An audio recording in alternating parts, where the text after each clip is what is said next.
ክቡራትና ክቡራን ተመልካቾቻችን ኢኤምኤስ ልዩ ዝግጅት አሁን ጀምሯል። በዛሬው ልዩ ዝግጅት በአማራ ክልል በፋኖ ኃይሎችና መከላከያ ሰራዊት ጋር የሚደረገውን ውጊያ አስመልክቶ በተለይ ጎንደር አካባቢ ከምርጫው በኋላ በምን ሁኔታ ላይ ይገኛል፣ የፋኖ እንቅስቃሴስ፣ ይህን በተመለከተ አንድ ልዩ እንግዳ ጋብዘናል። እኚህ እንግዳችን ኮሎኔል አበራ አዛናው የአማራ ፋኖ ብሔራዊ ንቅናቄ በላይ እዝ ወታደራዊ እቅድ ስትራቴጂ መምሪያ ኃላፊ ናቸው። ኮሎኔል ስለጊዜው በተመልካች ከልብ አመሰግናለሁ። እኔም አመሰግናለሁ አቶ ወንድማገኝ። ምርጫው እንግዲህ እንዳይካሄድ ፋኖ በተደራጀ መንገድ ውጊያ ማድረጉ ይታወቃል።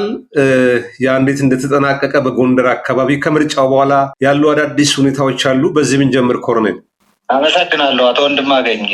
አንደኛ ምርጫው እንዳይሳካ ከፍተኛ የሆነ ስራ ነው የሰራን። ስለዚህ 100% ተሳክቶልን ማዕከላዊ ጎንደርም በደቡብ በምዕራብም በምስራቅም በሰሜን ባለው በተለያዩ የጎንደር ቀጠናዎች አጠቃላይ ከፍተኛ የሆነ ውጊያ ተደርጎ ምርጫ ሳይከናወን የቀረ ምን በጎንደር ብቻ ሳይሆን አጠቃላይ እንደ አማራ ድርጅቱ የሰጠውን መመሪያን የውጊያ ትዕዛዝ መሰረት በማድረግ በዛ ዝግጅት አድርገን ከፍተኛ የሆነ ድል ተቀዳጅተን ምርጫውን በሚገባ እንዳይመረጥ አድርገን በአሸናፊነት የተወጣንበት ሁኔታ ላይ ነው ያለ። ከምርጫ በኋላ ግን ምንድነው አሁን ያለው የፋኖ ሁኔታ? አንደኛ ራሳችን የማደራጀት ስራ እየሰራን ነው። ለምሳሌ የጎንደርን አንድነት ለማብሰር ከፍተኛ ስራ እየሰራን ነው፣ ዝግጅት እያደረግን ነው። ስለዚህ እየተናገርን ነው። በቅርብ ጊዜ አንድነቱን የምናበስርበት ነገር ይፈጠራል። በየጊዜው ምንድነው አሁን ቅርብ ጊዜ እናደርጋለን እናደርጋለን እንላለን። ይህም የምንልበት ምክንያት የሆነ አንዳንድ ነገሮች ስለሚያጋጥሙ ነው።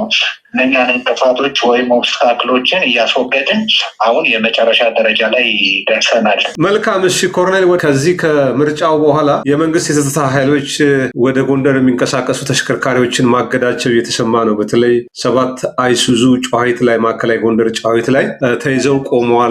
አንዳንድ ባለሀብቶች ዳቦ ቤትም ተዘግቶ ከፋኖ ጋር ግንኙነት አላቸው በሚል ከባድ ችግር እየደረሰባቸው እንደሆነ የተሰማ ነው። እስቲ ይሄ አጠቃላይ ሁኔታው ምን ይመስላል? ትክክል አቶ ወንድማገኝ። ማዕከላዊ ጎንደር ዳቁሳ ወረዳ ጨዋሂት የምትባል ከተማ አለች። እዚህ ቦታ ላይ 7 አይሱዙ ኦባማ መኪና ዘይት፣ ዶቄት፣ እንደገና ሽንኩርት፣ ድንች የመሳሰሉትን ጭነው በሚንቀሳቀሱበት ሰዓት እዛ ቦታ ላይ የፖሊስና የካቢኔ አባል አስቁመው እስር ቤት አስገብተዋቸዋል። በዚህ በሚያስገቡበት ሰዓት ምንድነው የተደረገ? አንደኛ ረዳትና ሾፌሮችን በቁጥጥር ስር አድርገው መኪናውንም የያዘውን ዕቃ እንዲያወርድ ነው ያደረጉት። ካወረዱ በኋላ ባለሀብቶቹ ወደዛ ሄዱ። ለምሳሌ ወደ ተለያየ አሁን ጨውድባ የሚባል አካባቢ ያሉ ባለሀብቶች ምንድነው ያደረጉ? ዳቦ ቤት የዳቦ ማሽን አላቸው፣ የዳቦ ፈቃድ አላቸው እና ዶቄት የሚያመጡበት ፈቃድ አላቸው። ዘይትን የሚያመጡ ሸቀጣሸቀጥ የሚሸጡ እንትን አላቸው እና ይህ የንግድ ፈቃዳቸውን ይዘው ነው ሄዱ።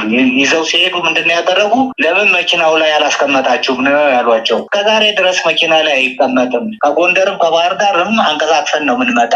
አይ ማድረግ ነበረባችሁ፣ መንገር ነበረባችሁ። ይህ የምትነግሩን ሁሌ መኪና ጋር ማስቀመጥ ነበረ ፈቃድ ወረቀቱን። ስለዚህ ስላልነገራችሁን ነው እስከዛሬ ሰርተን ማናርቀውን ነገር ነው ያላችሁት። አይ ቢሆንም አይቻልም፣ ይወርዳል ተባለ። ወረደ። መኪናውንና ረዳትና ሾፌሮችን ለቀቋቸው። ከለቀቋቸው በኋላ አሁን ምንድነው ዶቄትና ዘይቱ ለፋኖ የሚሄድ ነው የተሳሷቸው ወይንም ለመውረስ የተዘጋጁበት። በመሰረቱ አሁን የምልህ ዶቄት እንግዲህ መግዛት ለማይችሉ ማህበረሰብ ዳቦ እየገዙ የሚያከፋፍሉ ግለሰቦች አሉ፣ ባለሀብቶች። ስለዚህ ድሃውን ህብረተሰብ ለመጉዳት የሚደረግ አማራን እነኚህ የካቢኔ አባልና ጨዋሂት ያሉ የፖሊስ አመራሮች እንግዲህ ማዕከላዊ ጎንደር የጣቁሳ ወረዳ የሚያስተዳድሩ ናቸው።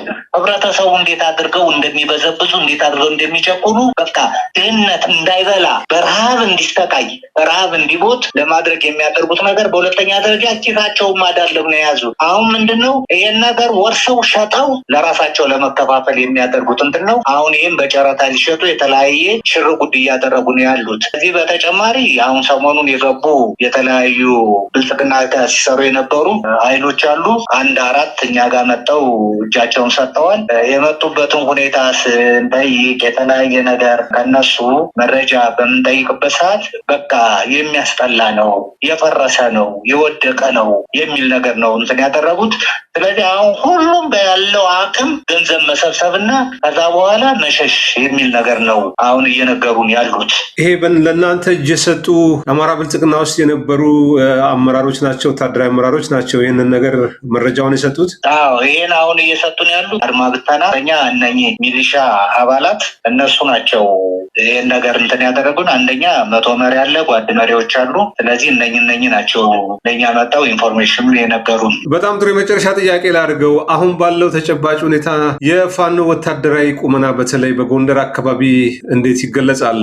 በቅርቡ ለእኛ በደረሰን መረጃ ብልጽግና ከምርጫው በኋላ አዲስ ስምሪት ወስዶ ፋኖን አንድና ለመጨረሻ ጊዜ እንደመስሳለን የሚል መረጃዎች ይወጡ ነው። አሁን ፋኖን አጥፎ ከተባለ እንግዲህ የዛሬ 3 ዓመት ጀምሮ በ10 ቀን በ15 ቀን በወር እየተባለ ብዙ መባሉን እናንተም የዘገባችሁት ነገር አለ። በሁለተኛ ደረጃ እነ መምህር ተሰማ የሚናገሩትን ሰምተሃል። እነ ብርሃኑ የሚባል የሰሜን ምዕራብ እዝ አዛዥ የሚናገረውን ሰማለን። አጠቃላይ የብልጽግና ጄኔራል የሚናገረው ምንድን ነው? ፋኖ ጉድጓድ ውስጥ ገብቷል፣ ጫካ ውስጥ ነው ያለ፣ ስለዚህ ጠራርገነዋል ነው የሚል። እኛ አልተጠረግንም፣ እነሱን ነው እየጠረግናቸው ያለን። አሁን ከጫካ ወጠን ነው ወይ ከጉድጓድ ውስጥ ወጠን ነው ይህን ምርጫ በአማራ አጠቃላይ በአማራ ግዛት ላይ ይህን ውጊያ ያደረግን በቂ ኃይል አለን፣ በቂ ዝግጅት አለን፣ ጥሩ የሆነ ስነ ልቦና ያለን ወታደሮቻችን፣ አመራሮች። ስለዚህ አሁን የምትለውን ነገር እናውቃለን። እኛ ደግሞ የራሳችን ሂሳብ እየሰራን ነው፣ ከፈን እየጠበቅን ነው። ምንም የፈለገ ቢሆን በዚህ ቢመጣ እኛን አያሸንፍም። ምክንያቱም እኛ ህዝብን ይዘን ነው ትግላችን እያከናወንን ያለን። ህዝብን ያልያዘ ማንም ሊያሸንፍ አይችልም። ማንም ቤትም አለም ህዝብን ያልያዘ ጦርነት ህዝብን የያዘ ነው አሸናፊ የሚሆነው። ስለዚህ የምትለውን ነገር እናውቃለን። ስለዚህ እኛም የራሳችን ሂሳብ እየሰራን ነው የምለው አቶ ወንድማገኝ። መልካም። እንደው በአጠቃላይ ፋኖ ምናልባት በተራዘመ ጦርነት ውስጥ የአማራን ማህበረሰብ በኢኮኖሚ አደቅቆ በድጋፍ የጀርባ አጥንት የሆነው ህዝባ በፋኖ ላይ ተስፋ እንዲቆርጥ ለማድረግ እየተሰራበት ነውና እንደው ጦርነቱን በአጭር ጊዜ በማከናወን ከሌሎች ኃይሎች ጋር በመተባበር እንደው ኢትዮጵያ ህዝብ የሚፈልገውን ስርዓት በመትከል አጠቃላይ እንደው ዝግጅት ካለ መረጃ ካለ የሚያካፍሉኝና ላሰናብቶት። በጣም ጥሩ። አሁን ምንድነው ቅርብ ጊዜ ያልኩ የጎንደርን አንድነት ካደረግን በኋላ ምንም እንዲህ የሚባል ነገር የለም። ሁሉም ነገር በአንዴ በቶሎ የሚጠናቀቅበት ሁኔታ ነው ያለው። በጣም ጥሩ። ኮሎኔል አበራ አዛናው የአማራ ፋኖ ብሔራዊ ንቅናቄ የበላይ እዝ ወታደራዊ እቅድ ስትራቴጂ መመሪያ ኃላፊ ለሰጡኝ መረጃ ማብራሪያም በኤምኤስ ተመልካች ስም ከልብ ነው የማመሰግነው። ኮሎኔል እኔም በጣም አመሰግናለሁ አቶ ወንድማገኝ።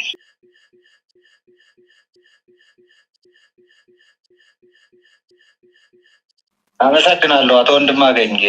አንደኛ ምርጫው እንዳይሳካ ከፍተኛ የሆነ ስራ ነው የሰራን። ስለዚህ 100% ተሳክቶልን ማዕከላዊ ጎንደርም በደቡብ በምዕራብም በምስራቅም በሰሜን ባለው በተለያዩ የጎንደር ቀጠናዎች አጠቃላይ ከፍተኛ የሆነ ውጊያ ተደርጎ ምርጫ ሳይከናወን የቀረ ምን በጎንደር ብቻ ሳይሆን አጠቃላይ እንደ አማራ ድርጅቱ የሰጠውን መመሪያን የውጊያ ትዕዛዝ መሰረት በማድረግ በዛ ዝግጅት አድርገን ከፍተኛ የሆነ ድል